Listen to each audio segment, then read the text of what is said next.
in our game. We play with our hearts. We don't play with sticks, bats, or gloves. We don't wear shoulder pads or helmets. We keep playing when it hurts. And we leave everything on the field. What we wear must be built for our game.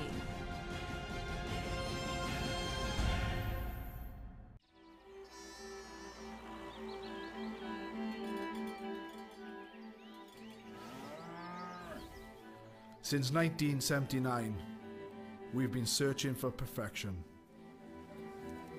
We've been thinking, sketching, and designing.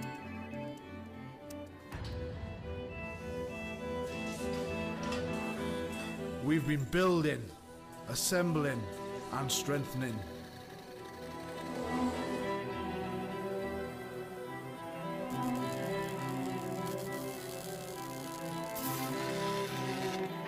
We've been cutting, shaping, and painting.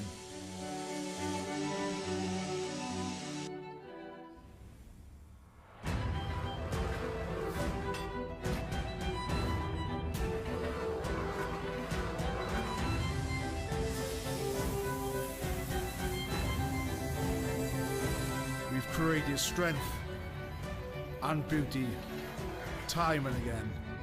Our machines are made for one thing: the perfect hit.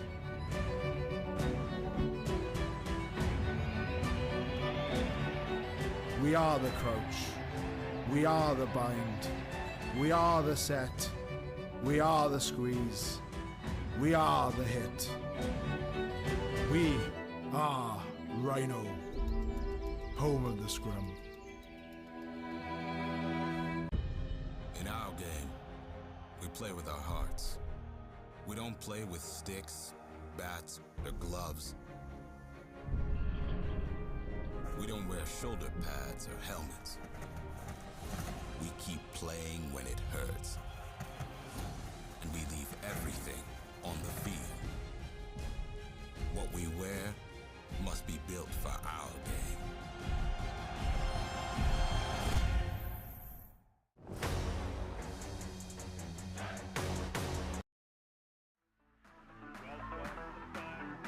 Stadium here in beautiful Houston, Texas, where the Independence Red on the left of your screen in full red are going to be taking on the Midwest Barbarians in the red and white stripes. I am John Broker. I am joined by Pat Clifton for the second matchup of the day. Pacific Coast Grizzlies won the first one on this field over the Tri-State Foundry. In Pool B, the other game was Southeast Bears versus Independent White. The Southeast Bears come up 19-12 winners in that one. But Pat, a good matchup we have it coming for you here. Lots of great players across the field. Absolutely, the Midwest Barbarians kicking off here. They didn't have this is their second time in this tournament. They didn't perform super well last year, but got a lot of new coaches, a lot of new teams represented. And of course, they're going up against the Independents, moving left to right, who are the defending champions. And that big man, Ali Corbett, one of the best players in the country. So it's a great matchup for sure. Yeah, a lot of Brown and Dartmouth players represented on this Independence Red team. Brown, of course, Ivy League champions and NCR Division I champions. As Midwest takes this one right away in the striped jerseys, launching a high one into the air. It bounces back for ostensibly the Midwest player, but taken away immediately by the Independent Red team. Independent Red move that one quickly. 40 meters out they are. Ball down to Voath. Sorry, that's going to be Duque is going to be playing scrum half, wearing number 17. Players wearing jerseys for the whole weekend. You have to let us just figure out who everybody is sometimes. Duque puts out up to Gordon. Gordon, great player there. Junior from Northeastern, born in Paris, France. Little pop on there from Corbett. Corbett gets a ball up into the hands. Charlie Beanie, our Northeastern player. Nice little run to the line from the Independents, but good defense from the Midwest. Midwest, their own 40-meter line, trying to dig this one out, but we have knock-ons coming, so first scrum will go to the Independents. Yeah, great little back and forth here as these guys try to test each other out. Some nice bash-ups from the Independents, very physical side. These teams, the Independence guys might know each other a little bit better than the Barbarians guys. A little less geography between them, a lot more collegial actual play between them. These Barbarians are pulled together from so many different states, from all over the place, different competitions and conferences, guys who literally had not met until they came together for this tournament. Referee's going to bring this one up. I mistakenly said Coleman Jackson was Charlie Beanie before for Independence carrying that ball. Jackson wearing number 6 from Northeastern, both players.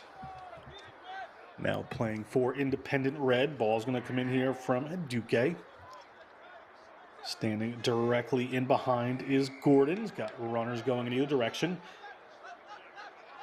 Ball quickly moved on a penalty here. That's Jackson. Moves the ball across quickly. Here comes Independent Red. Get the ball. And Tisev from Dartmouth comes over and sorts that one out. And Duque slows everything down as the first penalty comes in here. An opportunity for Independent Red, and they may go to the line. As you see Gordon limping just a little bit there. And a very Brown and Dartmouth heavy set of forwards here will certainly know how to maul this ball, Pat. Yeah, absolutely. The Brown Bears, it's kind of their specialty. That line-out maul is absolutely vicious. It was big in their Fall 15's national championship win. So I would fully expect to see them use that as a weapon all weekend. It was their bludgeon of choice when they won this thing last year over the Pacific Coast Grizzlies. Ball coming in here from Red. They put the ball up. It has to get knocked back down, so null maul going to happen. But another penalty creeps in there, and a Duque right on the spot. A Duque goes quick, moves it out quickly into the hands of Matias Calvo. And Matias Calvo, the Dartmouth captain, touches that one down. Calvo from Mate, Guam, gets the first 5 points on the board. This Northeast team is absolutely stacked with talent. We talked about a little bit on the last game, but they've got 3 teams in this tournament, and it's not because they don't have enough good players. Let's put it that way. They are stacked with teams from the Ivy, the Liberty, some of the best conferences in the country. Boston College has a couple of guys on here. Ed Turbity, the Northeastern head coach, of course, leading the bunch of coaches. Kyle Sumption, the Dartmouth head coach, is on the staff. He's the USA under-20 national team coach. They've got plenty of knowledge in their brain trust in the staff, as well as talent on the roster. Speaking of talent, Reed Santos puts that one up, and Reed Santos gets a good 2 points. Reed Santos' brother plays at Harvard. He, however, plays at Babson. His brother is currently playing for the USA Falcons in Fiji on the 7s team. Santos, both raised in the Philippines, has been in the Philippines national team setup, but also in the USA setup. So it'll be interesting to see what happens with the Santos brothers. Ryan got a few inches on his brother Reed, but both big, very big for their skill set, and that stands them apart for sure. Certainly going to be seeing a lot out of Reed Santos this weekend. And we have a penalty this time against Independent. Not releasing at that contact area, so opportunity first here for the Midwest. And we're talking about the coaching staff of Independent. Sorry, go ahead, lay that out for us there on the Midwest Barbarians team. So, yeah, we talked about the coaching staff. Ed Turbity, Dave LaFlamme, Kyle Sumption, Matt Charest for this Independence Red team, but a huge coaching staff in the Midwest. Some very talented coaches there as they set up for a kick, try to take this down a little bit. The lead, Jeremy Kachuba from University of Minnesota Duluth, Justin Witten from the Wandering Warriors, Joe Lippert from Iowa Central, Tyler Daly from University of Iowa, Tyler Selleck from St. Scholastica, and Andy Stewart from Kansas. Certainly bringing a lot of rugby knowledge to this Midwest Barbarians team. As we see lining up here is Aiden Farrell. Farrell, the junior from Iowa Central, went to Pear High School, played for the Red Dogs. In his notes, Pat says he has 11 siblings. That is and 3 points. 10 more than me. So he wins. And 3 points to his name as 7-3, the Midwest cuts this one down. Hello to the Farrell family.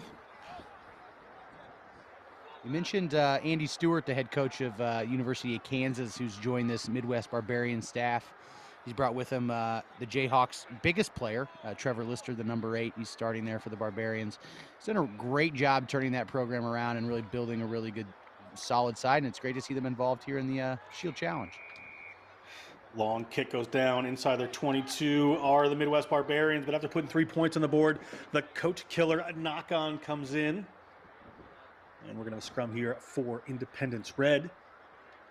Just the first scrum of the game, Pat. Yeah, the pathway for success if you're the Midwest Barbarians going up against the defending champs is to give them a long field. Make them earn all of their yardage. Don't give them these prime scoring platforms, these red zone set pieces. And this time they gifted one right to them. See if the Independents are as shrewd in punching it in and punishing them as they were last season. Good drive coming in. It does come out, however. It's going to be stuck at the back. Referee is going to penalize the Midwest. This will be a strength of this independent team coming through this tournament. Will be scrum time penalties. Yeah, the engine room is absolutely stacked. There's no other way to talk about it. Charlie Benny, 6'4", 225 from Northeastern. Ali Corbett, 6'5", 220 from Brown. That is a MLR-sized, professional-sized, international-sized engine room. Malcolm Robinson is great at number 7. Antonio Estevez is a huge unit on the back at number 8, and he does a great job pushing that scrum forward. So this independent side is absolutely stacked up front and will be a nightmare for opponents all weekend in lineouts and scrums. Keep an eye on number 1, Henry Gabriel, right at the front there. He's a first-year player, but played for the Portugal U18 team. Played for the Cranley School in England. He is an exciting player to watch. Just in his first year at Brown, as we see Matias Calvo looking for his second try. Matias Calvo not going to find his second try, but gets his knees to the ground, so they're going to have to stop here as the ball comes up to Corbett. Corbett has a runner outside, and Estevez. Estevez can't find a line. Good tackle by the Midwest. Coming back, looking at it, is Ed Duque, but player not releasing against Estevez there. Good defense by the Barbarians. Penalty, able to get themselves out of their own zone and out of a little bit of danger there. That's what you want to see if you're the coaches. Jeremy Kachuba, a lot of national championships he put on the show for Minnesota Duluth. Good resilient defense, and now they're playing out of their own end. Yeah, these are some of the runners that we're looking for on this team. Great runners out of Principia, out wide for the Midwest. Iowa Central. Schools across that area that we'll talk about. One of the big runners coming through. Tackle comes in from the Independent. Again, quick defense, ball knocked on, but knocked forward into the hands of one of their other players. Accidentally there, offsides, but it will be a penalty. Just waiting to see the end of the referee's hand motions there. You mentioned it. And we've talked about it. The New England has the Northeast has their advantage up front and in the tight 5, and that really salty, big, skilled, impressive pack. And the Midwest has a lot of really talented, skilled players out wide who can do a lot of damage when they're given space and time. Celino Peterson at 15. If we see the Independents kick the ball and keep it in play, he's going to be a nightmare for them in a counterattack. Same with Danilola Odanunga, another Principia Thunder Chicken. Gentry Stack as a unit, the inside center from Northern Iowa. So if they get the ball wide and have some space, they could have some success. But as it is, it's a penalty shot here for the Independents as they try to extend their lead a bit. Santos again steps up. Played for the Makati Mavericks in high school in the Philippines. Launches that one. Referees have a good eye on it, and they say it's good. 10-3, the Independent Red over the Midwest Barbarians. Currently, Great Lakes Thunderbirds are taking on the Mid-Atlantic Sharks on the other field in the other Pool A game here this morning at beautiful Aviva Stadium. Nice high kick there from the Barbarians. Nearly taken down, but I thought it was knocked on. Referee says it was not. No, referee says it was. And we're going to have a scrum here for Independent Red inside their own 40-meter. See if they try to draw another penalty here, Pat. What they're going to try and do is walk this thing to the goal line, which is totally capable based on what we've seen so far. On the last scrum, the Independents actually got it moving so fast that the number 8 couldn't both keep up with his forwards in front of him and with the ball at his feet, and that's why the scrum ended.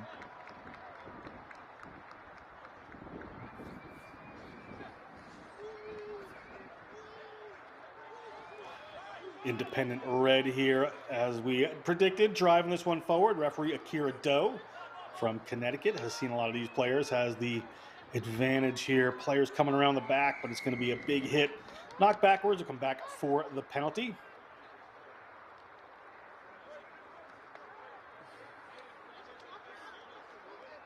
Yeah, that scrum was on skates the entire time. I'm not sure which penalty he called. Somebody popping out early, somebody coming unbound in the back, but the Independents are going to have, if I'm the scrum half here, Victor Gordon, I shouldn't have much dirt on my jersey at the end of this thing if they're going to give me that much purchase and that clean a ball at the back end of all those scrums. Yeah, that's certainly going to be something that teams are going to have to figure out as they go along in this tournament, the strength that they're going to have in there. Scrum's not exactly the most champagne of champagne rugby, but the way they do it up in the Northeast with the Independents with those forwards is pretty impressive, and it's certainly a weapon for them.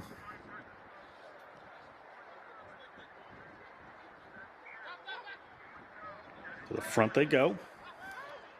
Looking to get a big drive on. Ball goes down to the ground. Duque steps in. Puts a ball into the center of the field. Reassembling are the Independents. Looking to go a little wide. Little chip up and over. Looking for the opportunity. Ball taken. Mark called. Smart play by the Midwest. Right at their own 5-meter line. Sure, what's a call? Misunderstanding. It was... Sure looked like he called Mark. Lino Peterson, the fullback from Principia, looked like he had called Mark. Certainly put his arm up after he made the catch like he had, and there was still contact, so maybe a misunderstanding from the Independents on whether or not a mark was called, but no. No, we're going to come back here. Going to be a scrum to Independent Red at the end of that.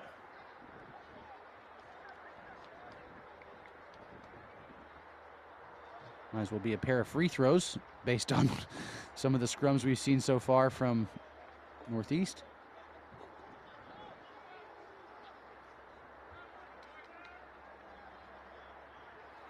I guess they say that Peterson took the ball back into his own end and touched it down, and that's why they gave the scrum here. So just some misunderstanding and miscommunication. Maybe we'll figure out what happened. Yeah, I thought I saw the arm up there, but here we come off the back. Estevez looking for a runner coming through the other way and finds him. But it was handed forward. So we're going to have a scrum here for Midwest on their own line. And have to put in a strong effort here under a bit of pressure. As they say, I mentioned free throws, ball don't lie. And I think on that time, the Barbarians maybe got a little bit of a karmic bounce and possession's back in theirs, but they're under pressure as they would have been if Peterson's mark had been honored. And so it's... let's see how well they've drilled their exit strategy in their short time together. Big squeeze coming on from Independent. Ball back. This time looking to clear their lines. Well done. And that one is going to find touch. And quickly they go are the Independent Red team. Good tackle in the back there. I want to be a little careful, do the Independents there. Good pressure coming up on the outside from the Midwest. Their outside backs very strong. Good tackle. Just outside the 22. Here come Red. Runners coming, looking for big Henry Gabriel. Gabriel takes that one in. But taken away there by the Barbarians. Barbarians trying to go wide immediately. That one gets knocked on. Referee Doe in the right place to see that.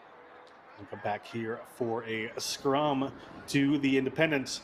16.5 minutes gone in this 20-minute first half. 10-3 Independents lead.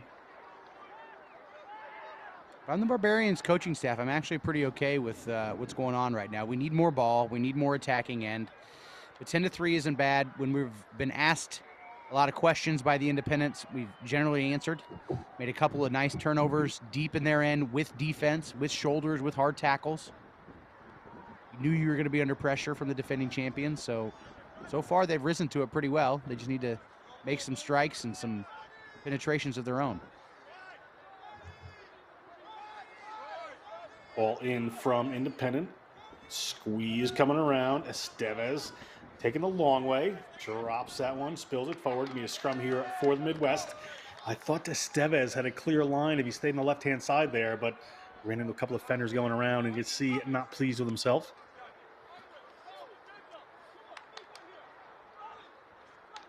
Yeah, the Brown guys, especially Estevez, that's 2 drops off the back of 2 scrums. You can see the frustration building a little bit for him.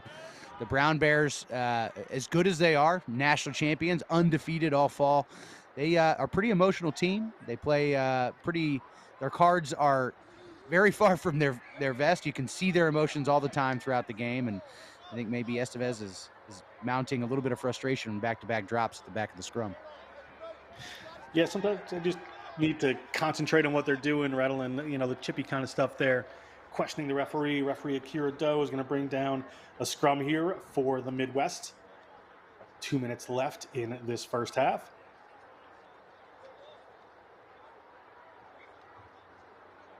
And that last scrum, Midwest, they pushed a little early, their pack, and decided they were going to do whatever it took to get a bit of an advantage. But as soon as the independents knew it was time to scrum, they took the territory right back very quickly, almost as though they've got more power than they know what to do with, this independent team. Let's see if they find their footing as it goes. Penalty here against the independent team. Illegal scrummaging there. Looked like on Gabriel.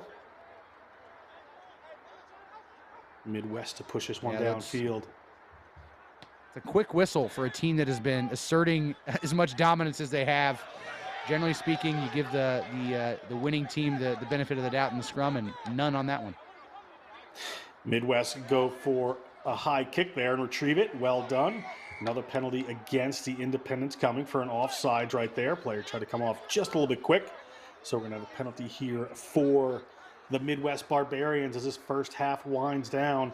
Opportunity to possibly tie this one up should everything go right for them. About 40 seconds on the game clock. Referee will have a little bit of extra time there. Trevor Lister, the number 8 here, is one of the guys I'm going to look for. An absolute unit. Played his rugby at Blue Valley High School. He's a hard charger for them. Searles Davis puts that one in. Ball comes down. Well hit by Corbett. Corbett may have ripped that one away in the tackle. Tough times there for Luong. Penalty this time against the Midwest. So as the first half winds down, opportunity for the independents to move this one downfield. Corbett impacts rugby games the way that I've never seen anybody impact a rugby game, a college rugby game, more than the way that Ollie Corbett does individually. It's almost like a basketball player, right? I'm sitting here we're talking about the Barbarians, about to score, maybe level the table before going into halftime. It was almost like Ollie Corbett could hear you, John, in his ear and said, not going to let that happen, snatches it away. He is just really impacts games. His game sense, his IQ, his clutch ability, it's something I've never seen before in college rugby. You see on the other field, it is Great Lakes 10-5 Mid-Atlantic. As Independent Red come down with this one, we're over the 20-minute mark on the clock, so we're in referee's time at the moment. They go wide, looking to get it out there. Some good defenders for this Midwest team. Midwest barreling into that contact area. Referee Akira Doe spots it and penalizes the Midwest for an illegal movement in the breakdown. So another opportunity here for the Independents rolling into halftime to extend their lead. Yeah, you're talking about Corbett. I get the opportunity to call rugby and some other sports up at Brown. And, I've called plenty of games with Ollie Corbett. And you're right, he is a kind of an X-factor player. If you're compared to basketball has that stat of how well a team does with a player on the court versus off the court. It's really the ultimate indicator of a player's worth. And Ollie Corbett certainly makes everybody around him better and a great leader for the team. Fantastic player for sure. He'll be missed when his days in Providence are done. As a junior, that's Another coming year, up he's only a probably junior. sooner than Dave LaFamme wants to admit. Yeah. Well, there's some grad students around. Ball comes down there to Independent, but referee Doe says not straight, however. Give the scrum here to the Barbarians at their own 22. Interesting call on the not straight to choose the scrum, considering what it's looked like. I know they got a penalty on the last one. I thought they were a little bit lucky to do that in the Midwest. See if they get away with that call here. Javier Luong is the one who's putting it into the scrum half. Wayne State Wildcat. The Wayne State Wildcats are either on the Pacific Coast or on the Midwest, as you'd expect. They're hovering the line there somewhere. Big pressure coming in from the Independents. They move it back. Kicked towards touch. Have done, and referee Akira Doe is going to not whistle us for halftime. I guess we have a penalty against the Independent. We can't end on a penalty here in this first half, so Midwest, another opportunity.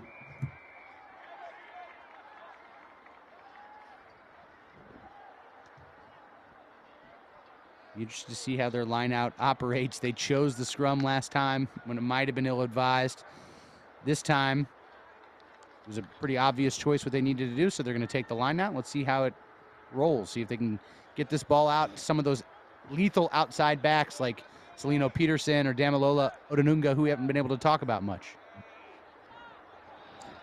Ball ripped away there from the Independent. Goes to Gordon. Gordon hit quickly. And Duque looking for some runners. Finds them off to the left-hand side. They've got a little bit of numbers on the width here. We're going to keep this one in. They're inside their own 50-meter line. Assistant referee spots a player going into touch there. Referee looks at his watch and whistles us for halftime. 10-3, Independent Red lead the Midwest Barbarians. We'll step away for a second, be right back with second half action.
Welcome back to Houston, Texas, Aviva Stadium, home of the Major League Rugby SaberCats. John Broker with Pat Clifton. As you see, the Independent Red in the lead 10-3. Going to kick off to the Midwest in the red and white stripes. And coming from left to right on your screen, Akira Doe whistles us for the beginning of this one. John Broker with Pat Clifton. Second half action here, Pool A. Going to continue to bring rugby all weekend for this National Collegiate Rugby All-Star Shield. Long pass back inside the 22. And Midwest is going to launch this one downfield. Looks like Antisev pushes that one back. Looking for a ball inside the 22. Doesn't find touch, however, on the run. Little kick there is the Midwest Barbarians. Going to settle things down are the Independents. Referee spots that one just about 45, 48 meters out. Or right in midfield, excuse me. Pat, exciting second half here. Midwest starting to show some outside strength there. That would be where they need to go in this half, I believe. Without question, that's where their strength is. You know, I was just looking through at halftime. Some of the size difference is quite stark between these teams up in the forward pack, and the talent difference out in the back line I don't think is the same. So a woefully not straight throw there from the Independents is going to give the Barbarians the ball and an opportunity to maybe get that thing wide, and let's see some of those Thunder Chickens and Tritons and you know, fantastic players out wide get some opportunity.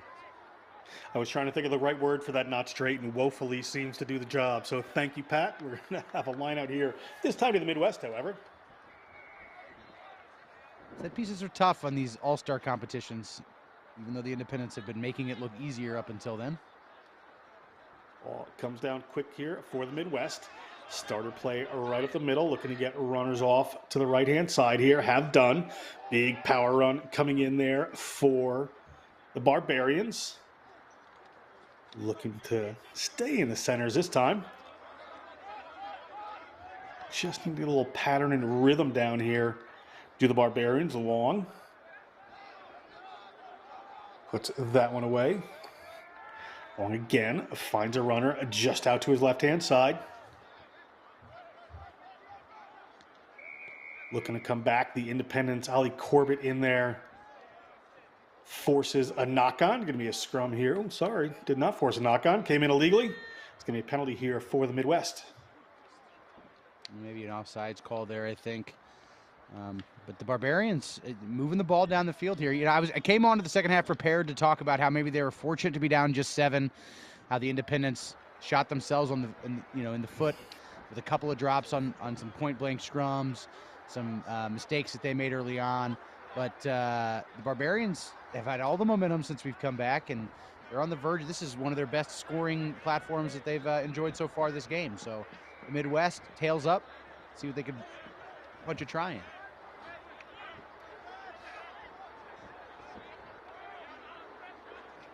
About 30 meters out from the Independence line, up go the Barbarians. Ball taken away by the Independents. Play not coming there. Referee's going to award the scrum here to Independent Red. Be an opportunity for them to attack with some stability from just outside their own 22. They can get this ball cleanly out from their 9 to their 10. Interested to see if they want to run this thing or kick this thing. But that's really been the only trouble at the scrum. They've been able to run the ball over. They had one penalty called against them very quickly, and then really it's just been mishandling it at the back end. Ball in, big pressure coming from the Independents. They're going to have to take this one out. Right in the midfield they go, trying to set that one up. Players are rocking their way around, setting up their pattern, looking to go wide quickly here. Going to need some quick hands and find them, but stuck in the corner.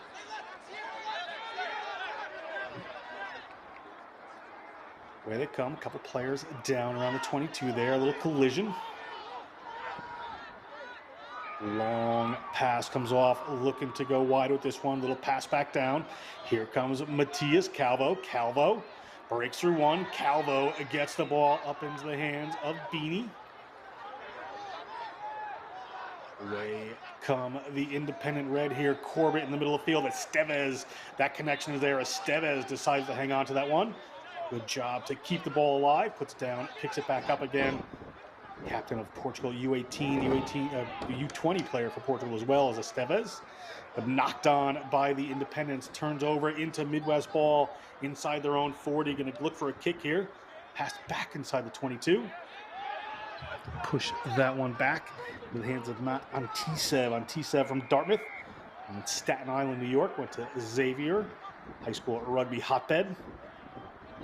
Kick down into the Midwest hands. Put it up to one of the big boys. Across the 50-meter line they go. Attacking enterprise from both teams at the moment. Out to the midway.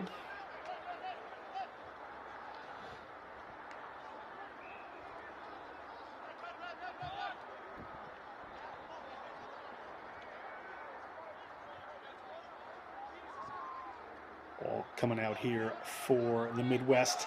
A little bit slowed down, but power to the 50-meter line they go. High tackle comes in. Opportunity here, and here goes the Midwest trying to go quick, looking for some of those outside runners.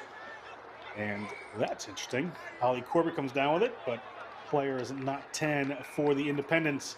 Be a penalty here for the Midwest. Impressed with Javier Luong, the scrum half from Wayne State, who's doing all the quarterbacking here for the Midwest Barbarians. He's patient, he's deliberate, he's methodical at the breakdown, but when the ball's there and he's got numbers, resource, he can move it quickly. So a very mindful player, and he's got the Barbarians, he's managed them into the attacking end, and he got him a shot at goal.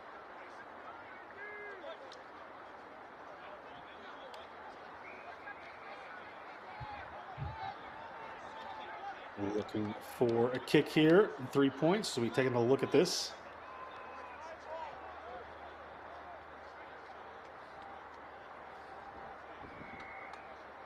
Players getting pushed back for not 10. And that's just not necessary there from Ollie Corbett. Pat always likes to get under people's skin if he can. It's the cheeky, unnecessary stuff that you'd like to see them cut out and move past. You don't need it to go undefeated. That's certainly not the secret to their sauce.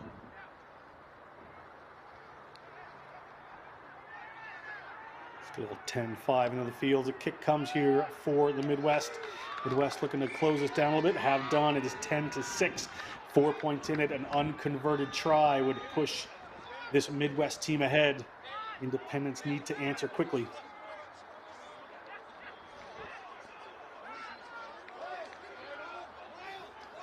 It's a great result there for the Midwest Barbarians. I mean, to come out and get points on the board early in the second half, put yourself right back in this thing. A well-coached team. Yeah, they certainly talked about all the IP and all the trophies they've got there. But it's impressive, the game management that they put into this team and just a sense of calmness, right? I mean, they've been under a lot of pressure playing against national champions, guys that people know that will be picked in the first round of the Major League Rugby draft come next fall. And they're standing up to it.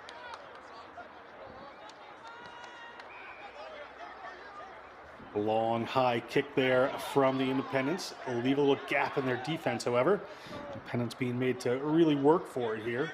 They've come in with a little too much confidence and have to dig in here, do the hard work. Midwest gets it out in the middle of the field. Midwest into contact and recycle that one. Luong. He was shaping for a kick there, but he's going to put it back. Corbett cannot block that one. A long ball downfield. Independent in their own zone. Independent with Antisev. Antisev gets the pass away to Calvo. Matias Calvo puts that one up, and it's knocked on. So advantage here for the knock-on to the Midwest. Independent Red just trying to do a little too much here. Big hit comes in from the Independent team, driving them backwards as they come back and have turned over that ball. Opportunity here for Independent Red, but penalty against them. Like a player coming in on the angle.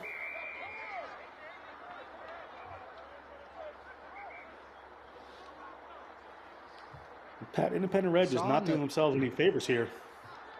Yeah, we saw that with the Pacific Coast Grizzlies in the first game, right? They came out victorious. They were the runners-up last year. They'd won 2 of the last 3 of these competitions. And they really dinged themselves and made their life a lot harder against the Tri-State Foundry in that opening game. And that's exactly what the Independent Reds are doing here against the Midwest Barbarians, giving them life late in the game when they haven't earned much. Player just diving straight over there from Midwest, leaving his feet. So the Independent going to get away with that one, but some work to do still as we hit the 28-minute mark. These are just 40-minute games, 2 20-minute halves through the weekend.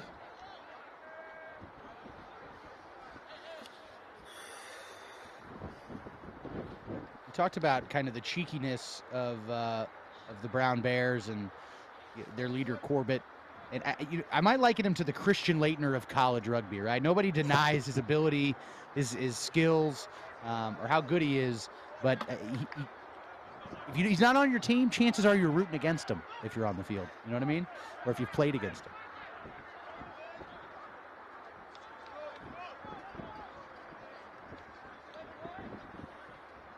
All up, Midwest takes that one away. Good line-out work from the Midwest right now up front. Striped jerseys, I can't quite get the number on that one, but they have been putting on a pretty good clinic here. Looks like it's turned over by the Independents.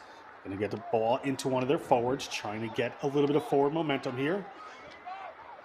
And they come looking for runners, find one in the middle of the field. Going to have to reset this.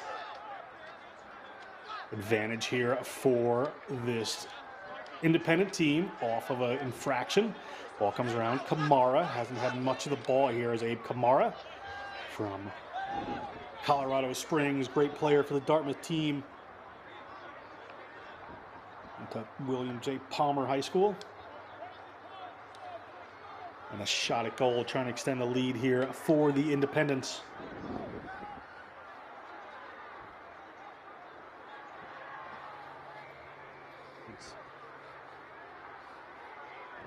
Who's taking that kick?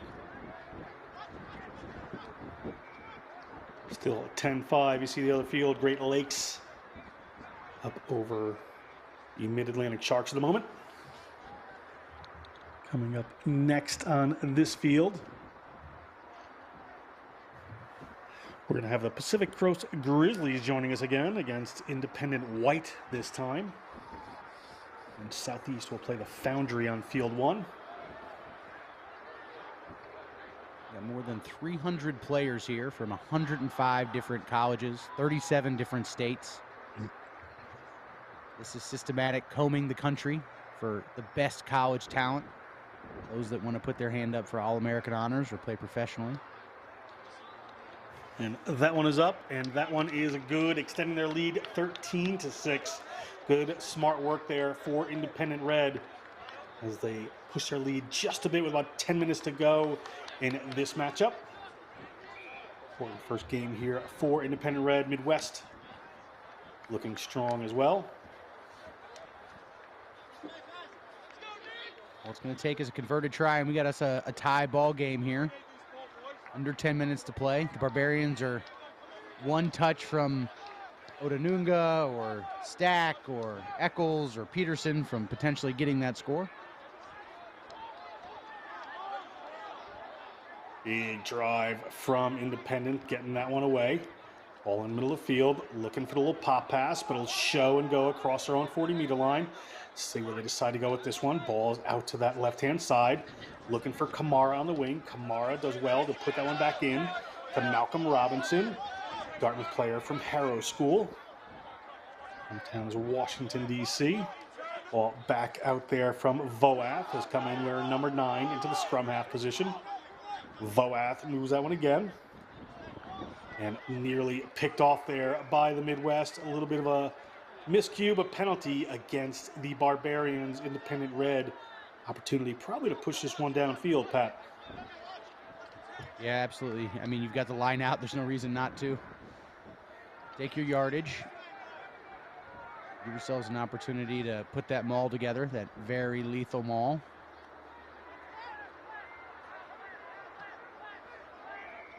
Middle of the field, it's tough. You got a lot of yardage you got to get to just to get that thing out of bounds. So not a lot of territory gained, but he managed to get it out of bounds, which is the first battle. And the Independents have a great attacking platform here, just inside the 22-meter, or just inside the 40-meter. They could probably maul a good 20 of those and suck in some defenders. They have to come down this first. Been good defense there from the Midwest. Looks like Joe O'Brien is in that first receiver position, but well taken by Independent this time. They are going to get that maul moving, and it is moving at a good clip. It eventually goes to the ground. Voath looking for it, but another penalty, player coming off their feet for the Midwest Barbarians. Another opportunity here for the Independents to push this one down.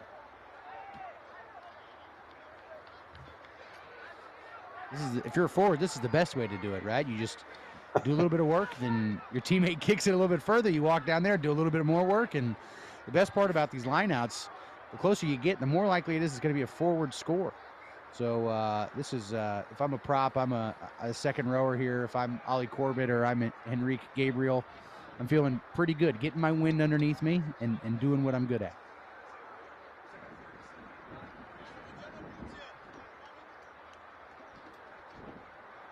Looking for another good line out here. They find it at the front. Push down, a little bit messy, rolls into touch. We'll see who the assistant referee goes to with this ball. Assistant referee, I believe, is going to award this one to the Midwest Barbarians, but they're at their own 5-meter line. Going to be some pressure coming. Good jumpers in Estevez and Corbett here from Brown. Estevez, a lot of line-out steals so far in the fall season, not this season. Mentioned those two guys, 6'4", 6'5", for the Independents in the line-out, where you look at the second row for the Midwest, 6'1" and 6'1". With C.J. Corcoran from University of Missouri and Andy Naringo from Principia, just a couple hours down the road from each other. Those guys are doing a pretty good job, especially defensively, testing this Independence line-out and not giving them a free ball at all those driving mauls that they love. With just over 5 minutes to go in this second half, they're going to take the scrum here. Will Independence, as Algin Dari has moved to the loose head side. Hasso in at the hooker roll. Change coming in here for the Midwest. That looks like Josh Napora coming in. Josh Napora is an absolute unit from the University of Nebraska, Omaha. Playing the front row, can play in the back row. Very skilled, talented, athletic player. Smart, too, coach's son.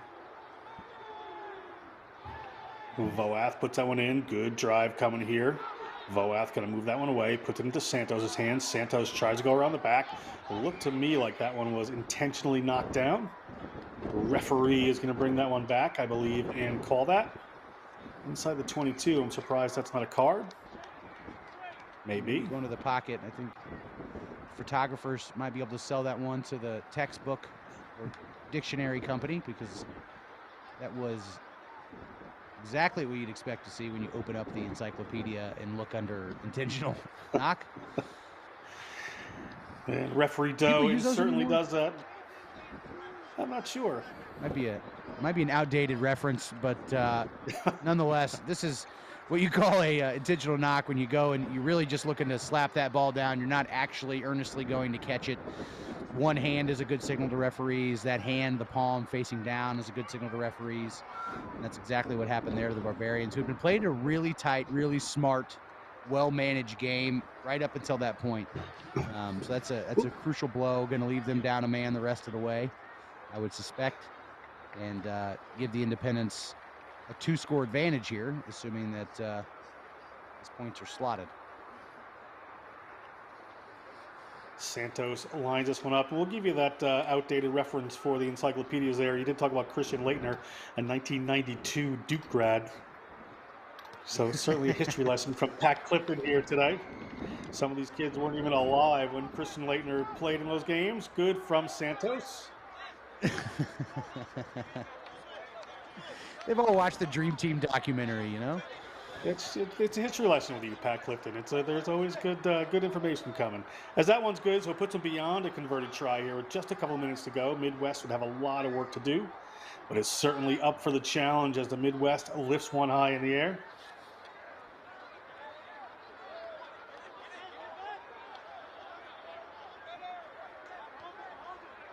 A little chip over there from Voath. Voath from Boston College, played at St. Ignatius High School. Single school national champion a couple years, and he captained. And here comes a big run from the Midwest. That's what they've been looking for, is some of these dangerous runners to get out wide. Some of the big boys come in and set this one up. They're going to have to look for a run here as the ball comes to Farrell. Farrell looks out in the width in the middle of the field, right around the 40-meter line. Havers cycled. Just about 2 minutes on the game clock here. We will have some referees time.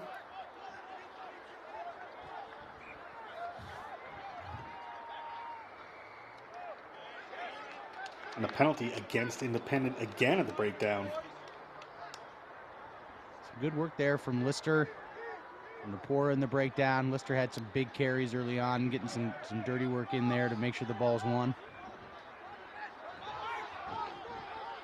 Big hits coming in from the Independent, trying to stem this tide of runners from the Midwest. Midwest gain a little more ground.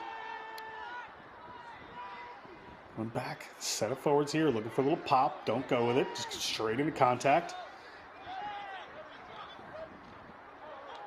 Little drop there from the scrum half for the Midwest. Unless there was something illegal from the Independents, we'll come back to a scrum. I don't see the signal from the And referee. instead, referee has whistled us to the end of our game here. We had a minute on the game clock, but referee Doe keeping time down there. 10-point win for Independent Red over the Midwest.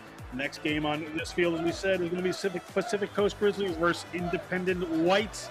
Stay tuned for that one. We'll be right back.